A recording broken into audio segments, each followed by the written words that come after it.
Group 1 aspirants కోసం టీశాట్ నిర్వహిస్తున్నటువంటి కార్యక్రమానికి స్వాగతం. భారత అంతరిక్ష కార్యక్రమాల పరంపరలో మరొక కీలకమైనటువంటి ప్రయోగము భారతదేశం తొలి ప్రయత్నంలోనే అంగారకుడిని చేరినటువంటి అద్భుత సన్నివేశం మంగళయాన్ కార్యక్రమం. మరి భారత అంతరిక్ష చరిత్రలో మంగళయాన్ సృష్టించినటువంటి హంగామా ఏ విధంగా కీలకమైందో తెలుసుకునేటటువంటి ప్రయత్నం చేద్దాం.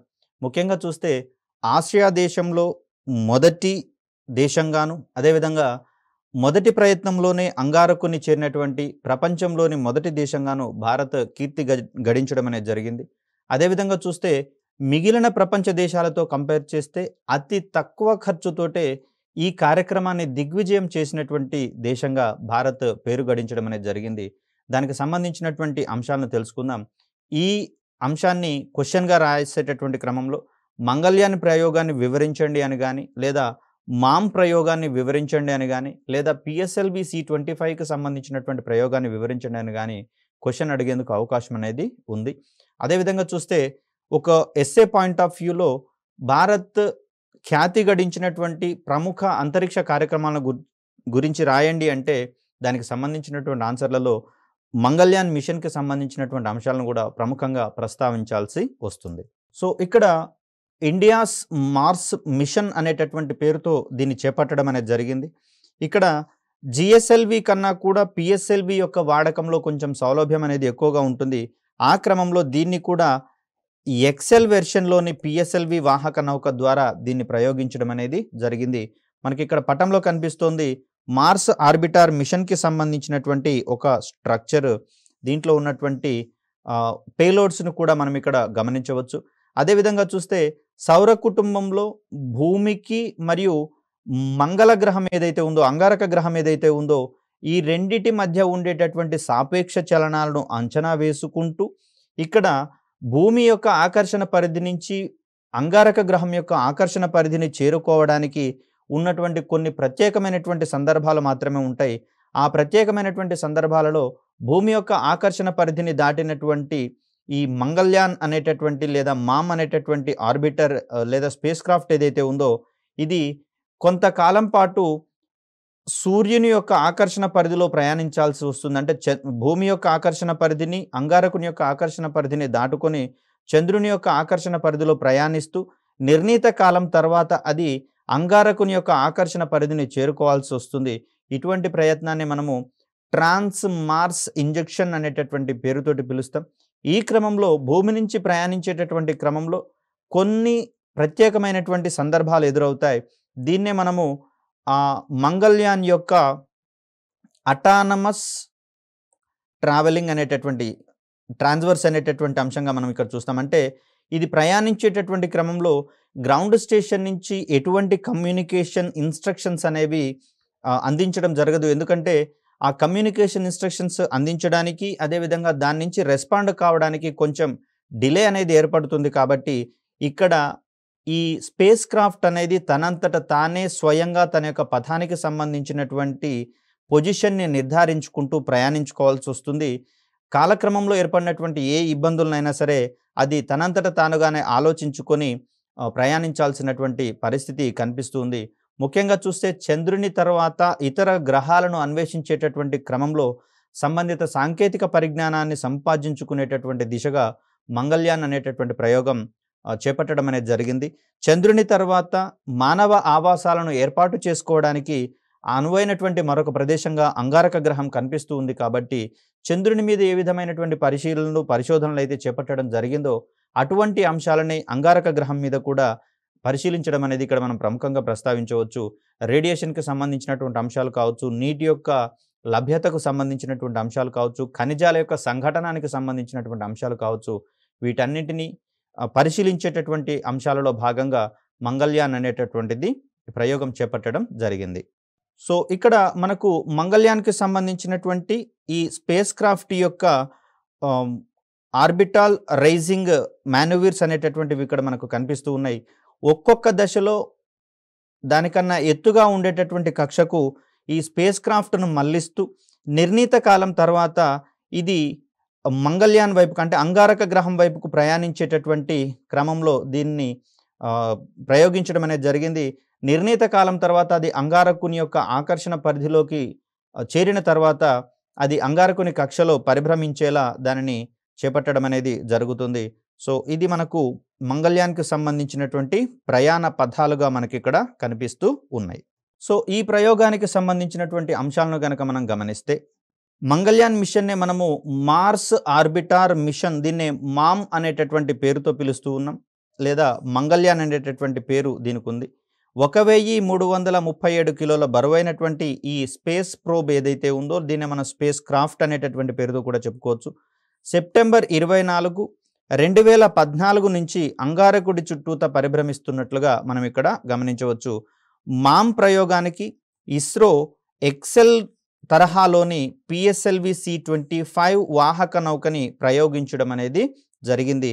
సతీష్ ధావన్ అంతరిక్ష కేంద్రం నుంచి ఈ ప్రయోగము నవంబర్ 5, 2013న నిర్వహించడం జరిగింది. మరి ఇది నవంబర్ 5, 2013న ఈ ప్రయోగాన్ని చేపట్టగా సెప్టెంబర్ 24, 2014 నుంచి ఇది అంగారకుని ఆకర్షణ పరిధిలోకి వెళ్ళినట్లుగా మనం ఇక్కడ గమనించవచ్చు.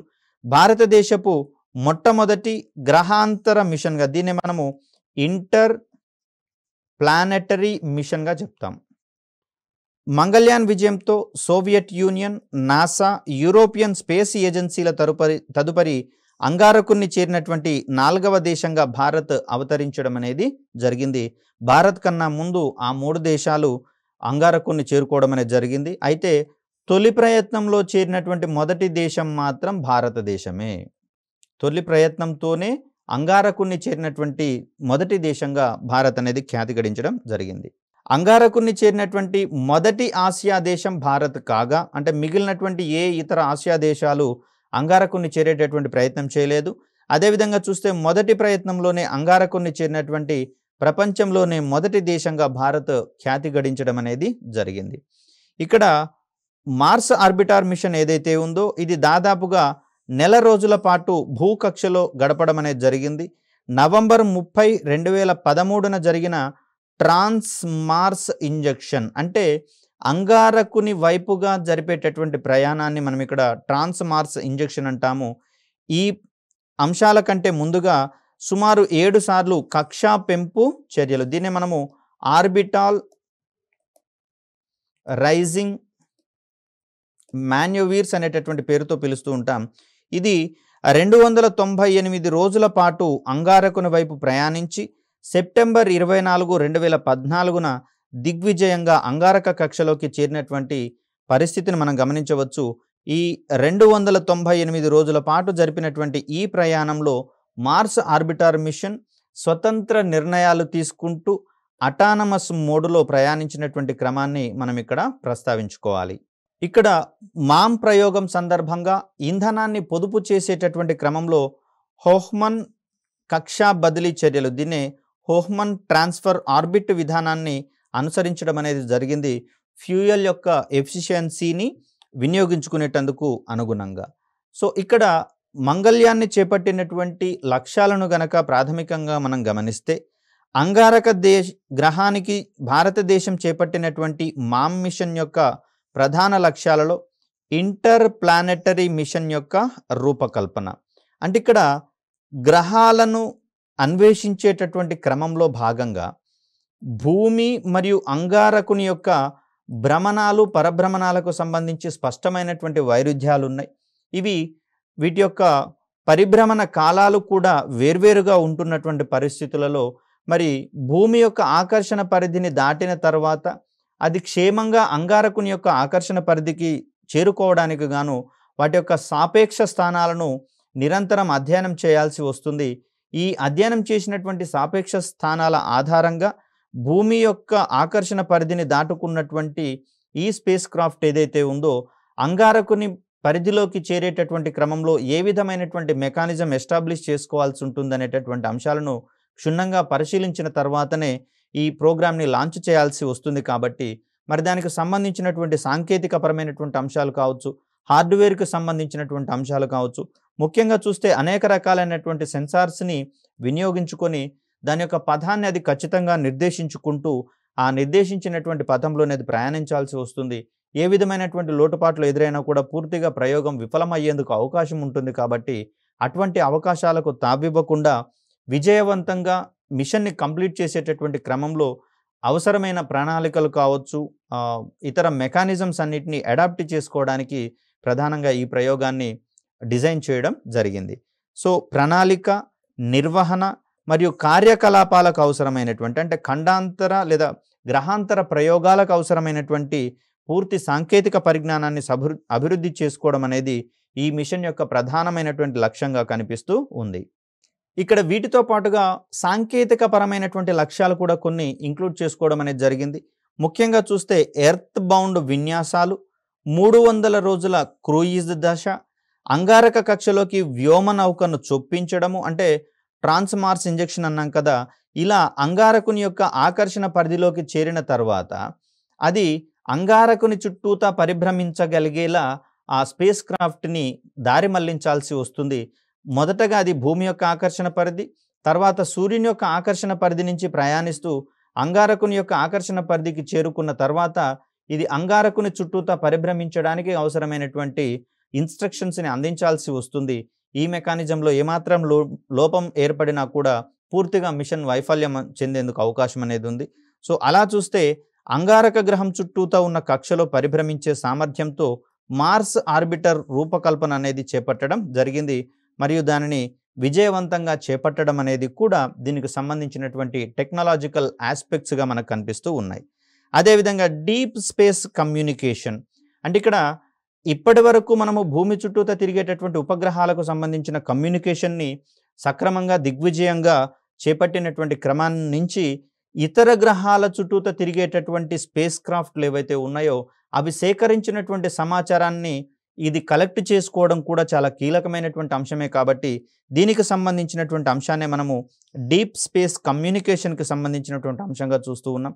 అదేవిధంగా ఉపగ్రహ కక్షా పెంపు చర్యల సందర్భంగాను, ట్రాన్స్మార్స్ ఇంజెక్షన్ సందర్భంగాను అవసరమైనటువంటి గైడ్లైన్స్ అన్నింటినీ కూడా నావిగేషన్ రూపంలో అందించాల్సి వస్తుంది దానికి సంబంధించి.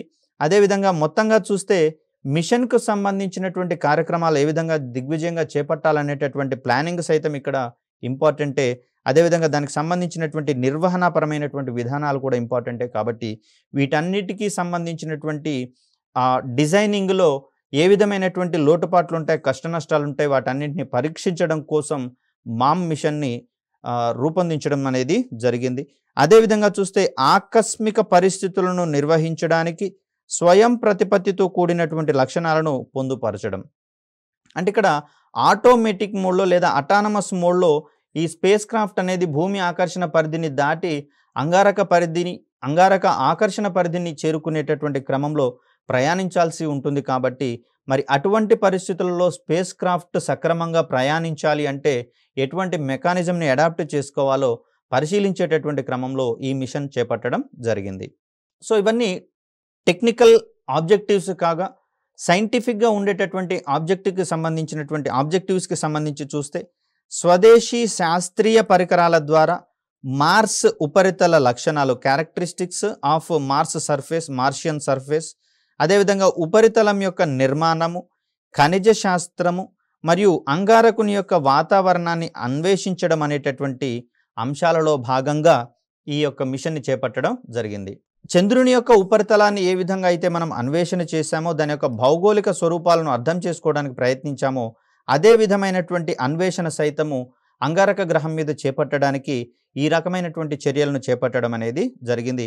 ముఖ్యంగా చూస్తే భౌగోళిక స్వరూపం ఆధారంగా అక్కడ ఉన్నటువంటి మైదాన ప్రాంతాలకు సంబంధించి, పీఠభూములకు సంబంధించి, అదేవిధంగా పర్వత ప్రాంతాలకు సంబంధించినటువంటి అంశాల మీద ఒక ఖచ్చితమైనటువంటి అవగాహనకు వచ్చేందుకు అవకాశం అనేది ఏర్పడుతుంది. కాబట్టి మార్స్ ఉపరితలం యొక్క మ్యాపింగ్ని చేపట్టడం అనేది కూడా ఇక్కడ మనకు ఒక కీలకమైనటువంటి అంశంగా గమనించవచ్చు. సో వీటన్నింటినీ పరిశీలించేటటువంటి క్రమంలో అంటే పేలోడ్స్ అందించినటువంటి సమాచారాన్ని మనము స్వీకరించడం కావచ్చు, భూకేంద్రాల నుంచి అంగారక గ్రహం చుట్టూతో పరిభ్రమిస్తున్నటువంటి మార్స్ ఆర్బిటర్ మిషన్కి కావాల్సినటువంటి ఇన్స్ట్రక్షన్స్ అందించేటటువంటి క్రమంలో బ్యాలాలలో ఏర్పాటైనటువంటి భారీ యాంటనా, ఇది ఇండియన్ డీప్ స్పేస్ నెట్వర్క్కి సంబంధించినటువంటి అంశంగా చూస్తూ ఉన్నాం. దీని ఆధారంగా ISRO telemetry, tracking and command నెట్వర్క్కు సంబంధించి ఈ స్పేస్ క్రాఫ్ట్ను నియంత్రించడము, పరిశీలించడము ఎలా అనేటటువంటి అంచనాలకు రావడం అనేది జరుగుతుంది. ముఖ్యంగా చూస్తే సెప్టెంబర్ 28, 2014న మార్స్ కలర్ కెమెరా అనేటటువంటిది తీసినటువంటి చిత్రాలను విడుదల చేయడం అనేది జరిగింది. ముఖ్యంగా చూస్తే మామ్ ప్రయోగానికి కేవలం 454 కోట్ల రూపాయలు ఖర్చు కావడం అనేది జరిగింది. మొత్తంగా ఉపగ్రహానికి గనక గమనిస్తే 153 కోట్ల రూపాయలు వ్యయమైనట్లుగా గమనిస్తుంది. అత్యంత చవకగా అంగారకుని చేరినటువంటి దేశంగా భారతదేశం అనేది మరింత ఖ్యాతిని గడించడం అనేది జరిగింది. సో పొదుపైన ఉపగ్రహ ప్రయోగాలను చేపట్టేటటువంటి క్రమంలో ఇక్కడ మరొక ఉదాహరణగా మార్స్ ఆర్బిటర్ మిషన్ అనేటటువంటిది నిలబడడం గమనార్హం. ఇక్కడ మంగళ్యాన్కి ఉద్దేశించినటువంటి లక్ష్యాలు ఏవైతే ఉన్నాయో, సరే మొత్తంగా చూస్తే గ్రహాంతర మిషన్ చేపట్టడం, దీనికి అవసరమైనటువంటి సాంకేతిక పరిజ్ఞానాన్ని పరీక్షించడము, డిజైన్ చేయడం అనేది మనం ప్రధానంగా చూసుకున్నా కూడా దీంట్లోని ఉపకరణాల సహాయంతో ఈ అంగారకుని యొక్క వాతావరణ పరిశీలన, అదేవిధంగా ఉపరితల మ్యాపింగ్, అదేవిధంగా ఖనిజాల సంఘటనానికి సంబంధించినటువంటి అంశాలను పరిశీలించడానికి ఈ మిషన్ ఉద్దేశించాం. కాబట్టి మరి వీటన్నిటికీ సంబంధించి ఉపయోగపడేటటువంటి పరికరాలు ఏమున్నాయో చూసే ప్రయత్నం చేద్దాం. వీటిని మంగళ్యాన్కి సంబంధించినటువంటి పేలోడ్స్గా మనం ప్రస్తావించుకుంటూ ఉన్నాం. దీంట్లో మొదటిది లైమన్ ఆల్ఫా ఫోటోమీటర్. అంగారకుడి యొక్క ఎగువ వాతావరణంలో హైడ్రోజన్, డ్యూటీరియంల లభ్యతలను లైమన్ ఆల్ఫా ఉద్గారాల సహాయంతో పరిశీలించడం అనేది జరుగుతుంది. ముఖ్యంగా చూస్తే హైడ్రోజన్కు సంబంధించి 3 ఐసోటోపులు ఉన్నట్లుగా మనం గుర్తుంచుకోవాలి. దీంట్లో మొదటిది ప్రోటియం కాగా దీన్ని 1H1 అనే పేరుతో చూస్తాం. మరొకటి డ్యూటీరియం కాగా మూడవది ట్రీటియంగా మనకు కనిపిస్తూ ఉంది. ఈ డ్యూటీరియంకి సంబంధించినటువంటి అంశాలలో భాగంగా భారజలాన్ని ఉత్పత్తి చేసేటటువంటి క్రమంలో ఉపయోగపడేటటువంటి హైడ్రోజన్ యొక్క ఐసోటోప్గా మనకి ఇక్కడ డ్యూటీరియం అనేది కనిపిస్తుంది. దీన్నే మనము డి అనేటటువంటి అక్షరంతో సూచిస్తాము. భారజలానికి సంబంధించి చూస్తే దీన్ని మనము D2O పేర్కొంటాం. ముఖ్యంగా చూస్తే ట్రీటియంకి సంబంధించివి సుదీర్ఘకాలము శక్తిని అందించేటటువంటి బ్యాటరీస్, దీన్నే మనము లాంగ్ లాస్టింగ్ బ్యాటరీస్ అనేటటువంటి సాంకేతికతగా చెప్తూ ఉంటాం. దానికి ట్రీటియంకి సంబంధించినటువంటి అంశాలను వినియోగించడం అనేది జరుగుతుంది. సో ఇలా అంగారకుడి యొక్క ఎగువ వాతావరణంలో హైడ్రోజను, డ్యూటీరియంల యొక్క లభ్యతను లైమన్ ఆల్ఫా ఉద్గారాల సహాయంతో పరీక్షించేటటువంటి క్రమాన్ని మనం ఇక్కడ చూస్తాం. ఆల్ఫా కణం అనేది 2He4కి సంబంధించినటువంటి అంశాలుగా చూస్తూ ఉన్నాం. హైడ్రోజన్ పరమాణువులు కలిసి హీలియంని ఏర్పాటు చేసేటటువంటి క్రమాన్ని కూడా మనం ఇక్కడ చూస్తాం. కాబట్టి మరి ఆల్ఫా కణాల యొక్క ఉద్గారాలకు సంబంధించినటువంటి అంశాల ఆధారంగా హైడ్రోజన్ లభ్యతను అంచనా వేయడం అనేది జరుగుతుంది. ఒకవేళ హైడ్రోజన్ కనుక ఉంటే అక్కడ పర్యావరణ హితమైనటువంటి ఇంధనం లభ్యమయ్యేటటువంటి పరిస్థితులను మనము అర్థం చేసుకోవచ్చు. మరొక ముఖ్యమైనటువంటి అంశంగా మనకి ఇక్కడ మీథేన్ సెన్సార్ ఫర్ మార్స్. ఇది ముఖ్యంగా అంగారక గ్రహం యొక్క ఉపరితలం మీద లేదా వాతావరణంలో మీథేన్ వాయువుకి సంబంధించినటువంటి ఉనికిని పసిగట్టేటటువంటి ప్రయత్నం చేస్తుంది. అంగారకుడి వాతావరణంలో మీథేన్ ఉనికి మరియు మీథేన్ వెలువరించేటటువంటి మూలాలను పరిశీలించేటటువంటి అంశంగా దీన్ని మనం చూస్తాం. ముఖ్యంగా చూస్తే జంతుజాలాల మీద కొన్ని రకాలైనటువంటి బ్యాక్టీరియా జరిపేటటువంటి వాయురహిత శ్వాసక్రియల ఫలితంగా మీథేన్ వాయువు వెలువడడం జరుగుతుంది. అంటే మీథేన్ వాయువు గనక వెలువడింది అంటే అంగారక గ్రహం మీద జీవజాతులు ఉన్నట్లుగా మనం భావించాల్సి వస్తుంది. అదేవిధంగా ఈ ప్రక్రియలలో ఉపయుక్తమైనటువంటి బ్యాక్టీరియా కూడా లభ్యమవుతున్నట్లుగా మనం గమనించవచ్చు. ముఖ్యంగా చూస్తే మీథేన్ వాయువు అనేది మురుగునీటి నుంచి వెలువడే అవకాశం ఉంది. అదేవిధంగా చూస్తే నీటితో లేదా నీటి ముంపుకు గురైనటువంటి ప్రాంతాలలో జంతు జీవరాశులు గనక ఆ నీటిలో చిక్కుకొని పోయినట్లయితే వాటి మీద జరిపేటటువంటి బ్యాక్టీరియా వంటి సూక్ష్మజీవుల యొక్క జీవక్రియల ఫలితంగా మీథేన్ వాయువు అనేది వెలువడడం అనేది జరుగుతుంది. మరి మీథేన్ ఉనికిని గుర్తించడం ద్వారా అంగారకుని మీద జంతు జీవజాతులు సజీవంగా ఉండేటటువంటి పరిస్థితులను అంచనా వేయడానికి అవకాశం ఉంది. మరో రకంగా నీటి యొక్క లభ్యతను సైతం పసిగట్టేందుకు అవకాశం అనేది ఏర్పడుతుంది. మరి వీటిని అధ్యయనం చేసేటటువంటి ఒకానొక పరికరంగా మనకి ఇక్కడ మీథేన్ సెన్సార్ ఫర్ మార్స్ అనేది ఉపయోగపడడం జరుగుతుంది. మరొక ఉపకరణాన్ని కనుక మనం గమనిస్తే మార్స్ ఎక్సోస్ఫియరిక్ న్యూట్రల్ కంపోజిషన్ అనలైజర్, దీన్నే మనము మెంకా అనేటటువంటి పేరుతో పిలుచుకుంటూ ఉంటాం. దీన్ని క్వాడ్రపుల్ మాస్ అనలైజర్గా మనం దీన్ని పరిగణించడం అనేది జరుగుతుంది. ఇది 1 నుంచి 300 పరమాణు ద్రవ్యరాశి పరిమాణము, అంటే 1 నుంచి 300 ఏఎంయుల పరిధిలో ఉన్నటువంటి తటస్థ కణాలకు సంబంధించినటువంటి అధ్యయనాలను చేపడుతుంది. తద్వారా రేడియేషన్కి సంబంధించినటువంటి పరిస్థితులను అంచనా వేయడానికి మనకు ఒక అవకాశం అనేది దొరుకుతుంది మెంకా వంటి పేలోడ్స్ అందించేటటువంటి సమాచారం ఆధారంగా. మరొక ఉపకరణంగా, మరొక పేలోడ్లుగా థర్మల్ ఇన్ఫ్రారెడ్ ఇమేజింగ్ స్పెక్ట్రోమీటర్. ఇది ఉష్ణ ఉద్గారాలను ఆధారంగా చేసుకొని ఉపరితల ఖనిజ వనరుల కూర్పును అధ్యయనం చేసేటటువంటి పరిస్థితిని మనం ఇక్కడ గమనించవచ్చు. మరి అంగారక గ్రహం మీద, భూమి మీద మాదిరిగానే భూమి కూడా సూర్యుడి నుంచి వెలువడేటటువంటి ఉష్ణరాశిని గ్రహించి వికిరణాల రూపంలో దాన్ని వాతావరణంలోకి వెదజల్లుతుంది. కాబట్టి అటువంటి ఉష్ణ ఉద్గారాలకు సంబంధించినటువంటి అంశాలను సైతం అంగారక గ్రహం మీద ఈ ఉపకరణము లేదా పేలోడ్ అనేటటువంటిది పరిశీలించడం జరుగుతుంది. మరొక ముఖ్యమైనటువంటి పరికరంగా మార్స్ కలర్ కెమెరా అనేది మనకి ఇక్కడ కనిపిస్తుంది. ఇది అంగారకుడి ఉపగ్రహాలైనటువంటి ఫోబోస్ మరియు డీమోస్లకు సంబంధించినటువంటి అంశాలను పరిశీలించడము, అదేవిధంగా అంగారకుడిపై ఏర్పడేటటువంటి దుమ్ము తుఫానులను మరియు వాతావరణ సంక్షోభాలకు సంబంధించినటువంటి అంశాలను పరిశీలించడం అనేది ఇక్కడ మార్స్ కలర్ కెమెరా అనేది నిర్వహించడం జరుగుతుంది. ప్రిలిమ్స్ పాయింట్ ఆఫ్ వ్యూలో కూడా అదొక కీలకమైనటువంటి అంశంగా చూడవచ్చు.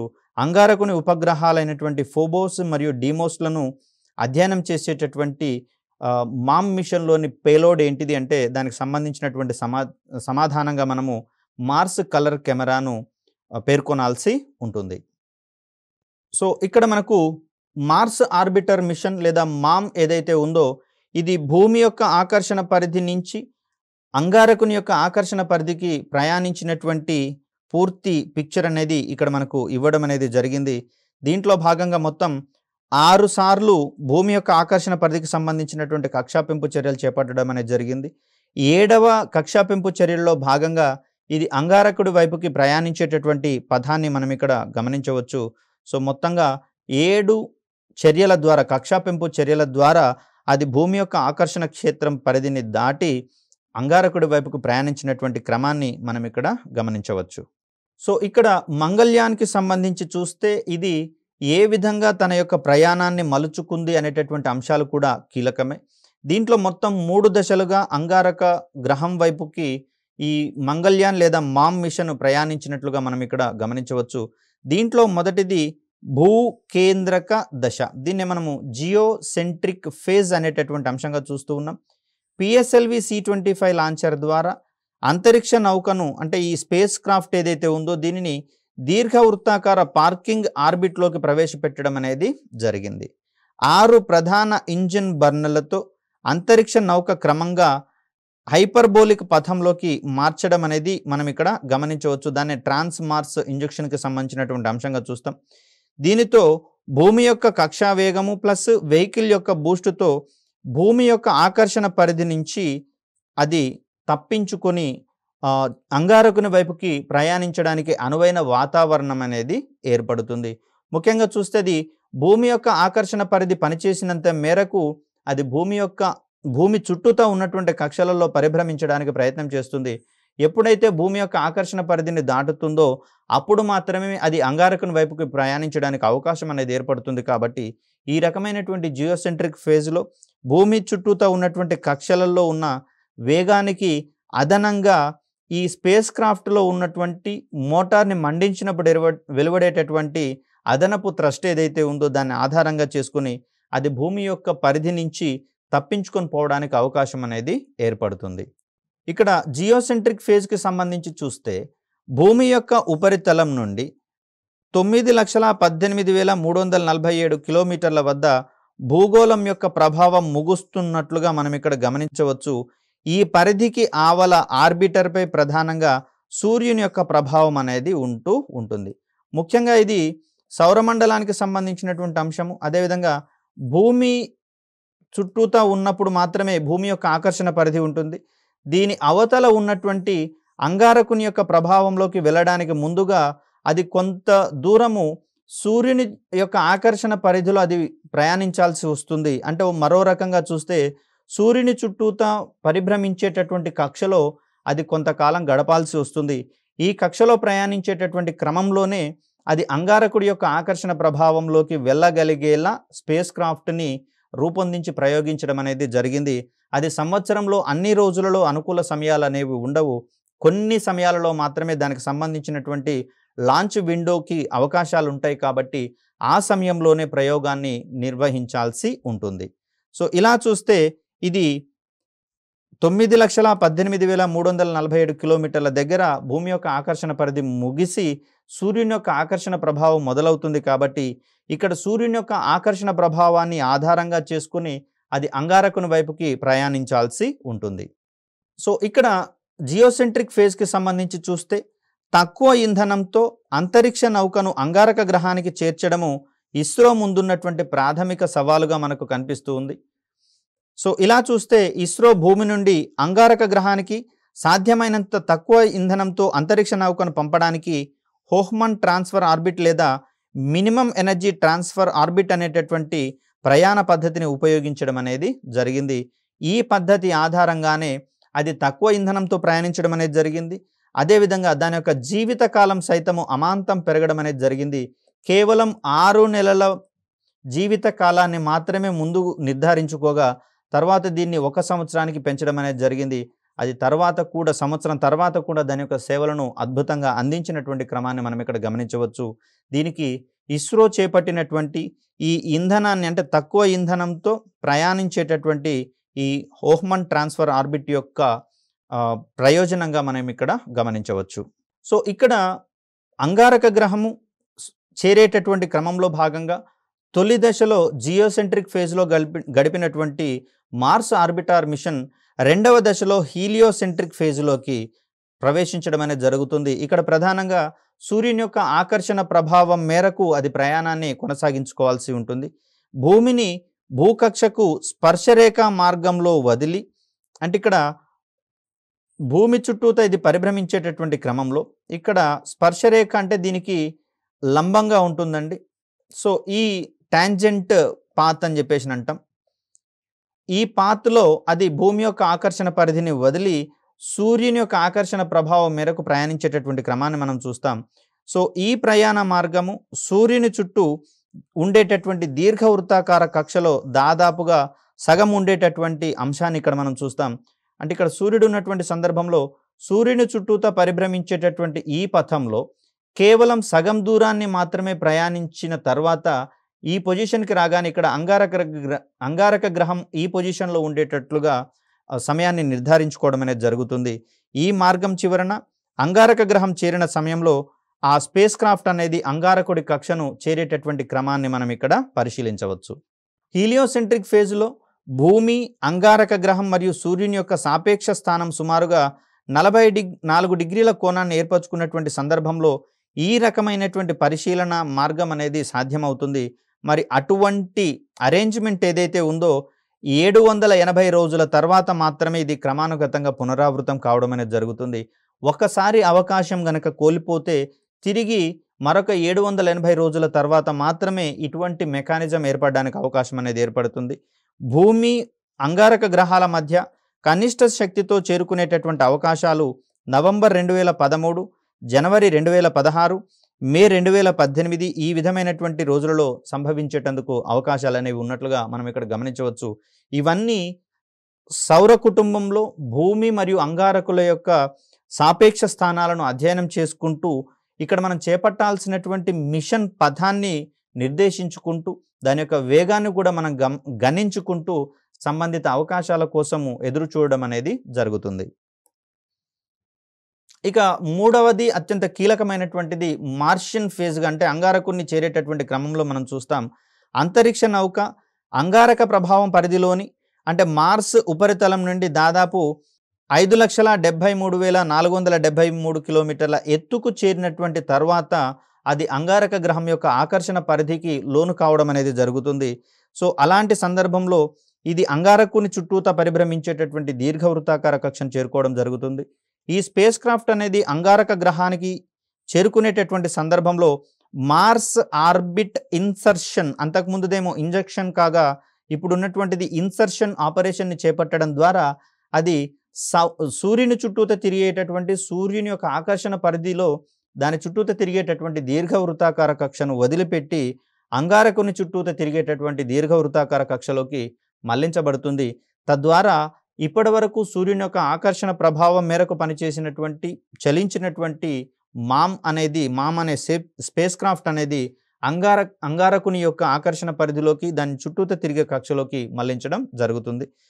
సో, ఇలా ఇస్రో నవంబర్ 2013 విండోలో కనీస శక్తి బదిలీ అవకాశాన్ని ఉపయోగించుకొని మార్స్ ఆర్బిటర్ మిషన్ని ప్రారంభించాలని యోచించుకుంది. ఆ ఉద్దేశాలకు అనుగుణంగానే ఈ మిషన్ను చేపట్టడం జరిగింది. ఇక్కడ గ్రహాంతర ప్రయోగాలను రూపొందించడానికి మరియు ఆ ప్రయోగాలను అభివృద్ధి పరచడానికి, వాటిని సమర్థవంతంగా నిర్వహించడానికి, వాటిని కంటిన్యూ చేయడానికి కావాల్సినటువంటి సాంకేతిక పరిజ్ఞానాన్ని సంపాదించుకోవడానికి ఒక టెక్నాలజికల్ డెమాన్స్ట్రేటర్గా, సాంకేతిక ప్రదర్శనకు సంబంధించినటువంటి అంశంగా మనం ఇక్కడ ఈ మామ్ మిషన్ని పేర్కొనాల్సి వస్తుంది.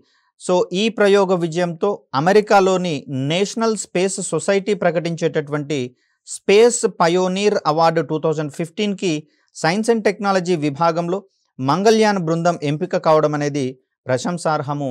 ముఖ్యంగా చూస్తే సాంకేతికతలలో ఉండేటటువంటి సంక్లిష్టతలన్నింటినీ అధిగమించుకొని, అదేవిధంగా లాంచ్ విండోకి అనుగుణంగా ఉండేటటువంటి అవకాశాలను ముందుగానే బేరీజు వేసుకొని, వీటన్నింటినీ మించి తక్కువ ఖర్చుతో చేపడుతూ తొలి ప్రయత్నంలోనే అంగారకుని చేరడం అనేది నిజంగా ప్రశంసించాల్సినటువంటి విషయము.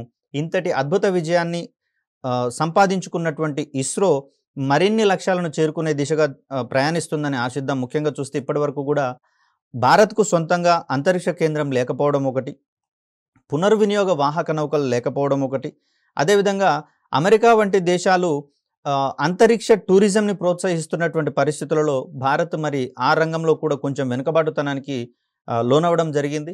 ముఖ్యంగా చూస్తే భవిష్యత్తులో గగన్యాన్ వంటి ప్రయోగాలు చేపట్టడం ద్వారా దీన్ని సరిదిద్దుకోవాలనేటటువంటి దృఢ నిశ్చయంతో ఇస్రో ఉన్నట్లుగా మనం గమనిస్తూ ఉన్నాం.